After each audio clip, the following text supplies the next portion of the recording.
महागाईचं काय झालं? ज्या महागाईवरती यांचं बोलणं चालू होतं, एक सिलेंडरवाल्या काकू यायच्या जाहिरातीमध्ये, सिलेंडरवाल्या काकू सिलेंडरवर बसून आंदोलन करायच्या. ते सिलेंडर कुठे गायब झालं? सिलेंडरवाल्या त्या जाहिरात करणाऱ्या बाई कुठे गायब झाल्या?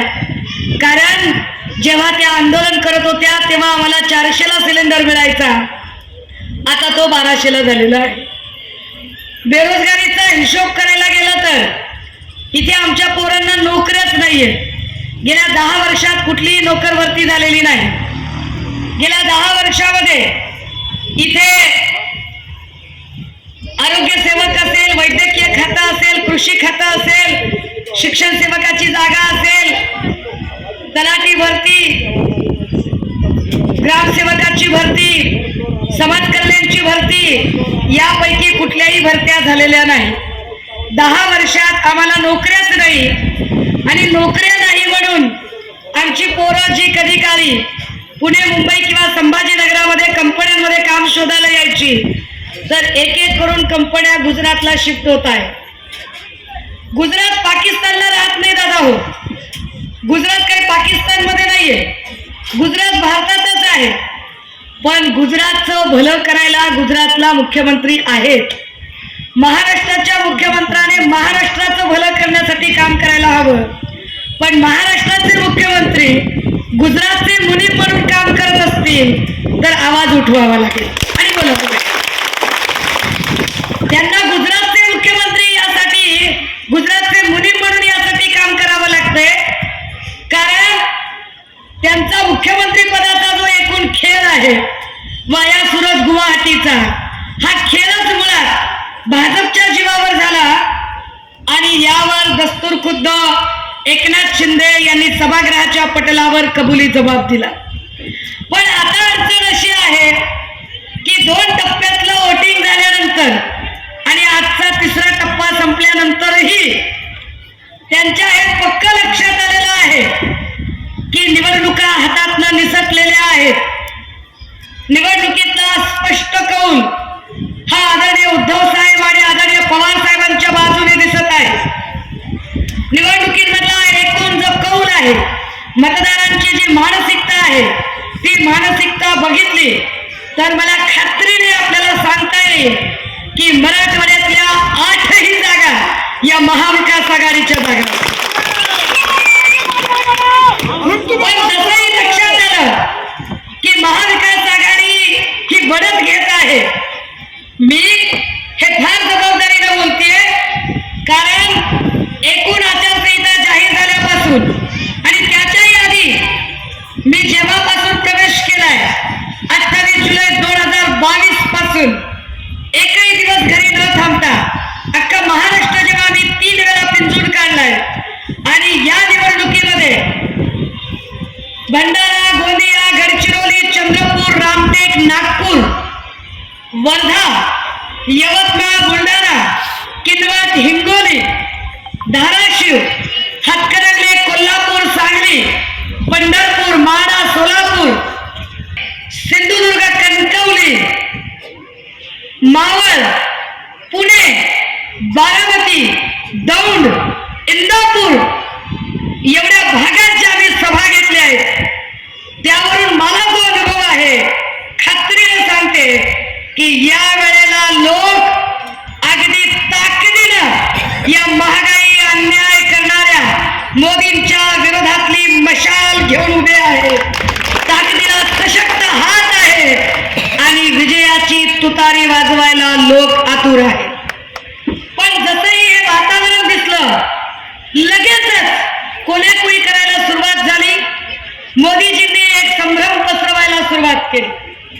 जे मोदी एकही पत्रकार परिषद घेत नव्हते, ते मोदी मागच्या 10 दिवसात महाराष्ट्रात एका पत्रकाराला घेऊन कोपच्यात घेऊन इंटरव्ह्यू द्यायला लागले. कारण जाहीरपणे 100-150 पत्रकारांना एकत्रित उत्तर देण्याची त्यांची हिंमत नाही. निधड्या छातीने ते कुठल्याही पत्रकार परिषदांना सामोरे जाऊ शकत नाही. त्यांना इंटरव्ह्यू घ्यायला कोण लागतो? अक्षय कुमार. आणि अक्षय कुमारांनी प्रश्न काय विचारायचा? मोदी जी जरा ये तो बताइए काय प्रश्न आहे? विश्वगुरुला प्रश्न विचारलाय की मोदीजी आप आम काट कर खाते हो की चूस कर खाते हो, आणि विश्वगुरु त्याचं स्पष्टीकरण देणार. निधड्या छातीने हे लोक पत्रकारांना सामोरे जात नाहीत, एका माणसाला कोपच्यात घेतात आणि इंटरव्ह्यू देतात. महाराष्ट्रात निवडणुका हातातून निसटत चालले, भारतात निसटत चालले आहेत. हे लक्षात आल्यावर मोदींनी एक नवा पैत्रा खेळला आणि महाराष्ट्रातल्या एका वाहिनीला मुलाखत देताना मोदी सांगतात की उद्धव जी से मेरी बड़ी मित्रता है, उद्धव जी से मेरा कोई बैर नहीं है, उद्धव जी जब बीमार थे तो मैं रश्मि वाहिनी से फोन पर बात किया करता था. मी वहिनींना विचारलो, म्हटलं वहिनी हे असं आहे का बाबा, हे काही फोन पर बात किया करता था वगैरे. वहिनी हसल्या आणि म्हणाल्या जाऊ देत म्हणे, मला काही आता याच्यावरती बोलावं असं वाटत नाही, कारण इतक्या खोटारड्या लोकांच्या कुठे नादाला लागायचं. राजे हो, हे नीट समजून घ्या मोदी असं का बोलतात. कारण मोदींना हे पक्क कळलं की महाराष्ट्राच्या जनतेला फोडाफोडीचं राजकारण आवडलेलं नाही. महाराष्ट्राच्या जनतेला ही तोडफोड आणि हे 50-50 खोक्यांचं राजकारण अजिबात पचलेलं नाही. महाराष्ट्राच्या जनतेला जो फुले शाहू आंबेडकरांचा पुरोगामी महाराष्ट्र आहे त्याला लोकशाहीची क्रूर थट्टा पटलेली नाही. त्यामुळे लोक ताकदीने या निवडणुकीकडे गद्दारी विरुद्ध खुद्दारीची निवडणूक कशा आशयानं बघत आहे. लोक ताकदीने प्रश्न विचारत आहेत. तुमच्या वैजापूरमध्ये खूप मोठं मार्केट असेल, कापड दुकानांच्या काउंटरवर माया हो छोटा बोर्ड असतो. काय बोर्ड आहे? एकदा विकलेला माल परत घेतला जाणार नाही असतो की नाही? अरे जर विकलेला माल परत घेतला जात नसेल तर विकलेला आमदार आणि विकलेला खासदार आम्ही कसा परत घेतो? जय संदीपान भुमरे आज सभेत बोलतायत आणि नाकाने वांगे सोलतायत. विकले गेलेल्या लोकांना किंमत नसते. संत कबीरही सांगतात जो बिकता है वो कभी खरीदार नहीं बन सकता, ये बिक गए हुए लोग हैं. आणि विकणारे लोक निनांद्याला 12 बुद्ध्या म्हणल्यासारखे 12 कारण सांगत फिरत आहेत.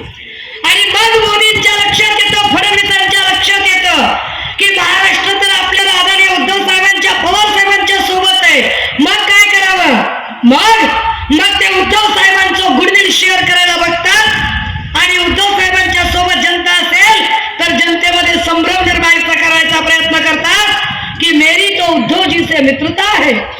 म्हणजे लोकांमध्ये संभ्रम निर्माण व्हावा की अरे बापरे, इलेक्शन नंतर मग काय ठाकरे आणि भाजप एकत्र येईल का?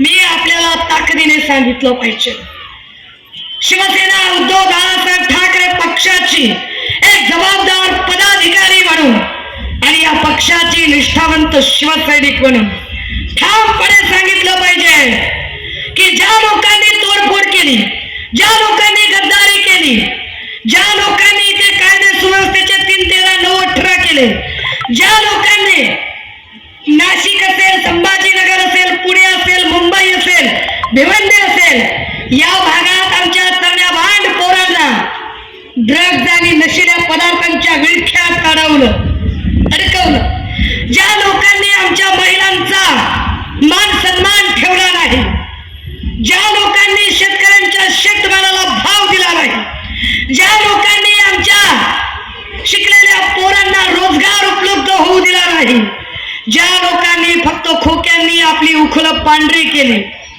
ज्या लोकांनी उद्धव साहेबांच्या पाठीत खंजीर खुपसला, ज्या लोकांनी 2019ला आमच्या बोटाला शाई लावली की चुना लावला आम्हाला कळू दिलं नाही, आणि ज्या लोकांसाठी आम्ही बोटाला ही काळी शाई लावली होती त्यांनी आपल्या तोंडाला काळं लावून घेतलं, अशा लोकांच्या सोबत उद्धव बाळासाहेब ठाकरे कधीही जाणार नाही, ताकदीने जाणार नाही. अशा भाजपाईंच्या सोबत शिवसेना कधीही असणार नाही. त्यामुळे कुठलाही संभ्रम मनात ठेवू नका. मग काय सांगतात पुन्हा हे एका इंटरव्ह्यू मध्ये यांचं एक सत्य बाहेर निघतं. मग 2 दिवसापूर्वी एकनाथ शिंदेने एक इंटरव्ह्यू दिला. कुपच्यात घेऊन इंटरव्ह्यू देतात आणि इंटरव्ह्यू मध्ये काय सांगतात की म्हणे खरं तर उद्धव ठाकरेंना 25 लोक फोडायचे होते. कधी फोडणार होते बरं? आणि म्हणून मी बाहेर गेलो. हे कोणते एकनाथ शिंदे आहेत? रावणाला 10 तोंड असतात, तशी यांना 10 तोंड आहेत का? 40 तोंड. कारण हे तेच एकनाथ शिंदे आहेत जे गद्दारी झाल्यानंतर मुख्यमंत्री पदाचा जेव्हा ठराव पारित झाला, मुख्यमंत्री झाल्यावर अभिनंदनाचा ठराव टाकला गेला आणि त्यावर भाषणं सुरू झाली. त्या भाषणांच्या मध्ये हेच एकनाथ शिंदे सभागृहाच्या पटलावर बोलत होते की मी एकटा काहीच करू शकत नव्हतो बापू, माझी तर हिंमतच नव्हती.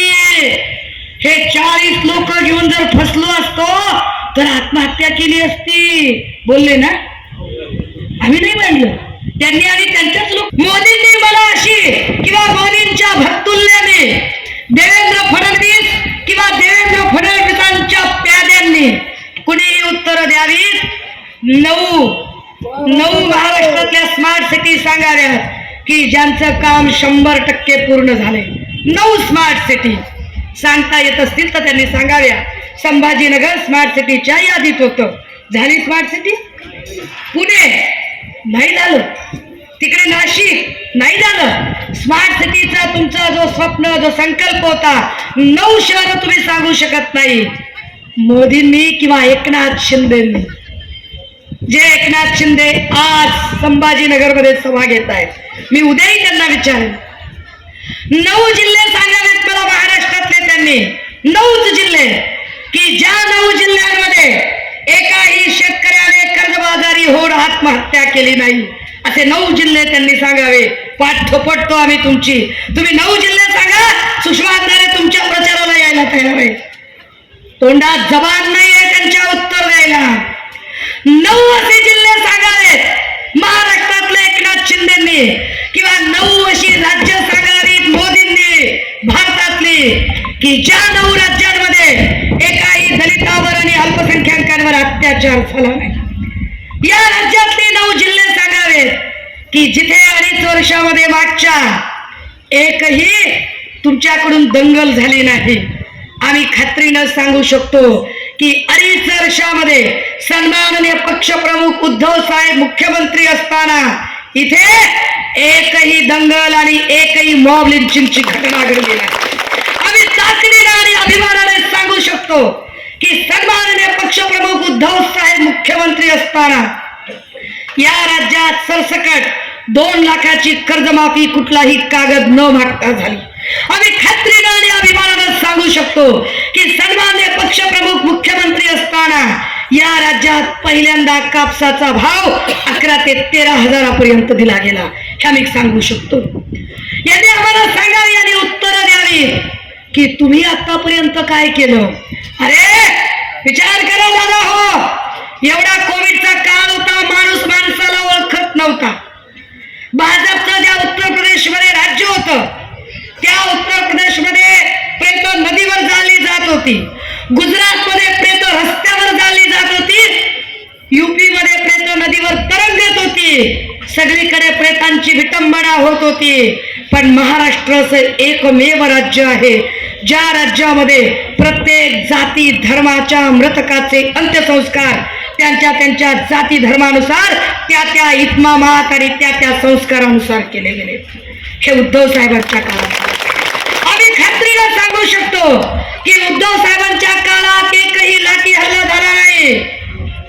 पण एकनाथ शिंदे आणि फडणवीसांच्या काळामध्ये बारसू रिफायनरी मध्ये लाठी हल्ला झाला. इकडे जे आमचे आंदोलक भाऊ बारसू रिफायनरीत तर ते हल्ल्यात जखमी झाले, परंतु देहू आळंदीमध्ये तिथे लाठी हल्ला झाला. वारकऱ्यांवर लाठी हल्ला झाला. अंतरवली सराटीला आमच्या मराठा भावंडांवर लाठी हल्ला झाला. एवढे सगळे लाठी हल्ले. या तिकडे अजून कुठला तरी पुरस्कार समारंभ चेंगराचेंगरीमध्ये 90 पेक्षा जास्त लोक मेले. उद्धव साहेबांच्या काळात कोविडचा गंभीर काळ असताना सुद्धा अशी घटना एकाही ठिकाणी घडली नाही. हा उत्तम प्रशासनाचा नमुना आहे. जे भुमरे आता तोंड घेऊन सांगायला लागले की काय केलं कोविडच्या काळात, तर भुमरेजी तुम्ही आता बोलायला जिवंत आहात की कोविडच्या काळात उद्धव साहेबांनी काळजी घेतली म्हणून. तुमचे चेहरे सपाटे जिवंत आहेत कारण उद्धव साहेबांनी आणि आरोग्य मंत्री राजेश टोपेंनी काळजी घेतली म्हणून. अन्यथा इथं माणसं दिसली नसती, इथं मसरवाटे झाले असते. हे उद्धव साहेबांनी काम केलं. 2.5 वर्षामध्ये कोविडच्या काळामध्ये कुठल्याही रुग्णालयाचा रेशो काढून बघावा. आमची पत्रकार भावांना विनंती असेल, माहिती अधिकार कार्यकर्त्यांना विनंती असेल, आपण चेक करा. आम्ही वैयक्तिक टीका करत नाही, आम्ही केलेली कामं सांगतो. चेक करून सांगावं कुणीही की एक असं हॉस्पिटल दाखवावं ज्या हॉस्पिटलमध्ये एका रात्रीमध्ये 12 तासाच्या आत 25 पेक्षा जास्त मृत्यू झाले. नाही झाले. कोविडच्या काळात सुद्धा नाही घडलं हे झालं. पण मागच्या 2.5 वर्षात जेव्हापासून देवेंद्र आणि एकनाथ शिंदेचं सरकार चालू आहे, काय परिस्थिती झाली. आरोग्य मंत्री त्या तानाजी सावंतला केलं. ज्या तानाजी सावंतच्या गावगुंडांनी आज मतदान प्रक्रिया चालू असताना परांड्याच्या बूथ बाहेर आमच्या एका शिवसैनिकाचा बळी घेतला. मरण झाला आज आमच्या. ह्या सगळ्या लोकांनी 5 कायद्याची थट्टा उडून टाकली. अरे कधी एक काळ होता की लोक एकमेकांना मारामारी जरी केली तरी रात्रीच्या अंधारात करायचे, निर्जन ठिकाणी करायचे, सुपाऱ्या दिल्या तर कळायच्या नाही. पण देवेंद्र फडणवीसांच्या काळात कायदा आणि सुव्यवस्थेचे एवढे काही 3, 13, 9, 18 वाजले की लोक फेसबुक लाईव्ह करून मर्डर करायला लागले. लोक पोलीस स्टेशन मध्ये गोळ्या झाडायला लागले. आणि आज तर परांड्याला एवढा मोठा पोलीस बंदोबस्त असताना बूथच्या समोर मर्डर झाला. हे देवेंद्र फडणवीसांचं अपयश आहे. महाराष्ट्राला लाभलेला सगळ्यात नापास गृहमंत्री देवेंद्र फडणवीस आहे. काय झालं यांच्या काळात. कोविडच्या काळात एकदाही एवढे मृत्यू झाले नव्हते. पण जेव्हापासून तानाजी सावंत आरोग्य मंत्री, परिस्थिती काय झाली. कळवा ठाण्यामध्ये 12 तासाच्या आत 18 लोक गेले. नांदेडमध्ये 12 तासाच्या आत 24 लोक गेले. या संभाजीनगरच्या घाटीमध्ये 12 तासाच्या आत 30 पेक्षा जास्त लोक गेले. पुराचा हलगर्जीपणा. कोण जबाबदार. अरे सगळी येड्याचा बाजार आणि पेड्याचा पाऊस. एकाला बी खातं सांभाळता येत नाही. अरे दादा हो, एक्साईज नावाचं खातं असते. काय एक्साईज म्हणजे दारू, तंबाखू, विडी, सिगारेट, गुटखा याच्यावर कंट्रोल करायचं खातं. खात्याचा मंत्री कोण. शंभूराजे देसाई. ह्यानं काय करायला पाहिजे. दारू, तंबाखू, विडी, सिगारेट, गुटख्यावर कंट्रोल करायचा. पण तेच सभागृहात 70 भाई तंबाखू मेरे पास है, चुन्ना तुम्हारे पास है क्या. व्हिडिओ बघितला का नाही आपण. व्हिडिओ व्हायरल झाला. व्हिडिओ व्हायरल आला. चित्र बघितलं सगळ्यांनी. काय मंत्री नेमला. कृषी मंत्री नेमला यांनी. इकडचा 70 भाई. त्याला एकाने विचारलं काय सांगतोय. बावडी नाहीये. अभी अभी की अभी बावडी देता हूं. अभी की अभी. 5 मिनट के अंदर इधर बावडी होनी चाहिए रे. अभी तुझ्या कुणी केली बे 5 मिनिटात बावडी. कुणी केली. काय पद्धत आहे. अरे ज्याला रुग्ण माहित नाही, ज्याला कुळव माहित नाही, ज्याला दांडा माहित नाही, ज्याला खुरपं माहित नाही, ज्याला धूळ पेरणी कळत नाही, दुबार पेरणी कळत नाही, खताचं प्रपोषण कळत नाही, पिकाचा अंतरक्रम कळत नाही, कोणतं खत कुठं वापरतात कळत नाही, तो यांचा कृषी मंत्री. आरोग्य मंत्र्याची तर काय बोलायची गोष्ट आहे. त्याला हेच कळत नाही की हातीपाय नावाचा रोग डासानं झाला का संसर्गजन्य झाला. ते सांगते धरण कसं फुटलं तर मला खेकड्यामुळं फुटलं. आणि ह्या सगळ्यांवर कडी मुख्यमंत्री. मुख्यमंत्री तर त्याच्यापेक्षा कहर. हे आमची तरुणी पोरं, राज्यसेवेचा अभ्यास करणारी, नोकर भरतीचा अभ्यास करणारी आमची लेकरं गेली मुख्यमंत्र्यांकडे. साहेब ते MPSCचं बघा ना, म्हणले लोकसेवा आयोगाचं काय करता. साहेब ते MPSCचं बघा ते भरतीचं. तर मुख्यमंत्री सांगतो हो हो हो लवकरच तुमचा प्रश्न मी निवडणूक आयोगाकडे नेणार. ह्याला म्हणते येड्याची जत्रा आणि कारभारी सत्रा. दादा हो, फडणवीसांच्या फोडाफोडीच्या राजकारणामुळे हे असे सगळे येडे पुढे आले आणि ज्याचा परिणाम 2.5 वर्षात महाराष्ट्र 25 वर्षाने मागे गेला. हा महाराष्ट्र इतका असभ्य कधी नव्हता, पण या महाराष्ट्राचं राजकारण देवेंद्र फडणवीस नावाच्या माणसाने नासून टाकलं. स्वतःच्या मुख्यमंत्री पदासाठी एक एक माणूस वापरला. राजू शेट्टीला वापरलं, फेकून दिलं. सदाभाऊ खोतला वापरलं, फेकून दिलं. जानकर साहेबांना वापरलं. आताही जानकरांना पडणारी सीट जाणीवपूर्वक परभणी दिली, जिथून आतापर्यंत पारंपरिक गड आमचा राहिलेला आहे.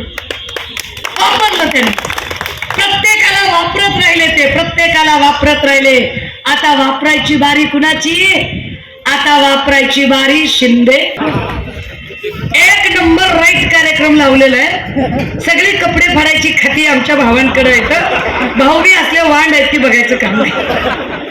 दादा हो, नाही, बंद पडलेल्या इंजिनवर आपण बोलायचं नसतं. बंद पडलेल्या इंजिनला चलत्या गाडीत बसायचं. इंजिन बंद पडलेलं आहे त्याच्यावर काहीच बोलायचं नाही आपण. कारण यांची अवस्था अशी आहे की ज्याला 12 जागा मिळाल्या तो 48 जागांचा प्रचार करतो. ज्याला 4च जागा मिळाल्या तो बी 48 जागांचा प्रचार करतो. जानकर दादाला 1च जागा मिळाली, तेही 48 जागांचा प्रचार करतात. आणि इंजिनवाल्या दादाला जागाच नाही तरी ते 48 जागांचा प्रचार करतात. थोडक्यात काय, भाजपने महाराष्ट्राचा स्वाभिमान झुकवायचा प्रयत्न केलाय. आम्हाला ही निवडणूक फक्त एका खासदारकीसाठी महत्वाची नाही, तर ही निवडणूक म्हणजे दिल्ली पुढे महाराष्ट्र कधीही झुकला नाही, झुकणार नाही, हे ठामपणे सांगण्याची. दादा हो, छत्रपती शिवरायांचा तुम्ही जय जयकार करताय. मोदी महाराष्ट्रात आल्यावर आता त्यांना छत्रपती आठवतायत. प्रचाराच्या गाडीवर शिवरायांचा फोटो लावला जातोय. पण हेच मोदी आणि याच मोदींचे एजंट म्हणून काम करणारे देवेंद्र फडणवीस जेव्हा या राज्याचा राज्यपाल असणारे भगतसिंग कोश्यारी आमच्या छत्रपती शिवरायांचा अवमान करत होते, तेव्हा का गप्प बसलेले होते? जेव्हा क्रांतिबा ज्योतिबा फुलेंचा अवमान होत होता, जेव्हा विश्वरत्न डॉक्टर बाबासाहेब आंबेडकरांचा अवमान केला जात होता, तेव्हा याच देवेंद्र फडणवीसांनी साधी एका शब्दाने निंदाव्यंजक ठराव सुद्धा पारित केला नाही. ज्यांनी आमच्या महापुरुषांचा अवमान केला त्यांना त्यांची औकात दाखवण्यासाठी ही निवडणूक लढणं गरजेचं आहे. आणि म्हणून आम्ही ताकदीनं का आम्हाला ही निवडणूक महत्वाची वाटते? कारण तुम्ही विचार करा राजे हो, तुमच्या खिशात जर एक 200-500ची नोट असेल आणि हरवली, माय दिवसभर करमतय का? दिवसभर जीव लागत नाही.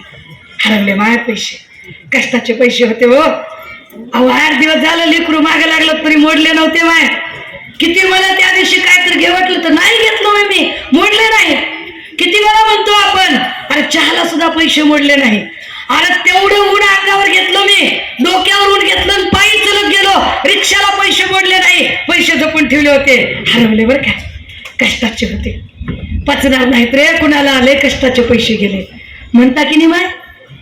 200 रुपये हरवले तर जीव इतका तळतळतो. मग ज्यांच्या बाप जाद्यांनी रक्ताचं पाणी करून, हाडाची काढ करून, जीवाचं रान करून एक अख्खा पक्ष उभा केला, तो पक्ष जर असे चोर चिलट लोक जर चोरून नेत असतील तर काय वाटत असेल त्या माणसाच्या जीवाला? अख्खा पक्ष जर हे चोरून नेत असतील, ते चिन्ह चोरून नेत असतील तर काय यातना होत असतील. तरी सुद्धा त्या माणसाने संयम हरवला नाही. तरी सुद्धा त्या विचाराच्या माय माऊलीने, त्या बायको म्हणणारे आमच्या आदरणीय लक्ष्मीबाईने कुणाच्याही नावाने बोट मोडली नाही. अकांत 3 मिनिटं वाटली. कायदा माझ्या बाप्पानं लिहिलंय 3 मिनिटं वाटली.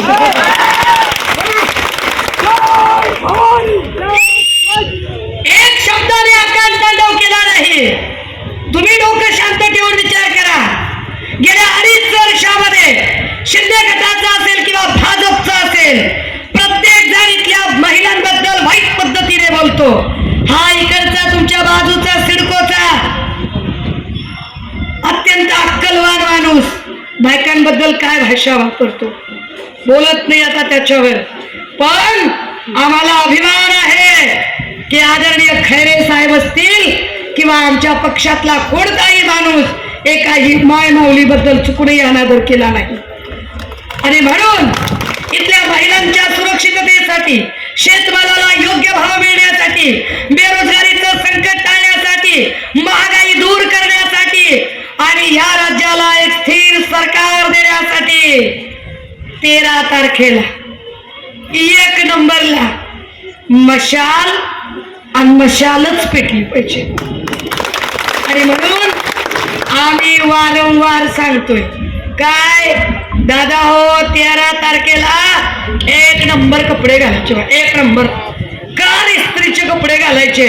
बाया हो, यास मशाल दाखवायचे, 1 नंबर 1 नंबर.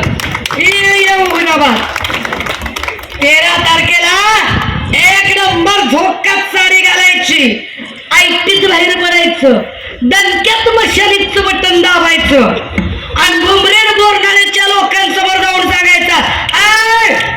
मशालीला दिला रे, मशालीला दिला, मशाल पेटली माझ्या, मशाल स्वाभिमानाची मशाल, महागाई विरोधातली, अन्याया विरोधातली ही मशाल पेटती राहिली पाहिजे. आणि हो, खैरे साहेबांच्या वतीने या पक्षातला प्रत्येक शिवसैनिक शब्द देईल की आम्ही तुमच्या सोबत आहोत. संभाजीनगर मधल्या प्रत्येक नागरिकांच्या साठी खैरे साहेब अवेलेबल असतील, उपस्थित असतील आणि ते प्रत्येक होऊ शकतात.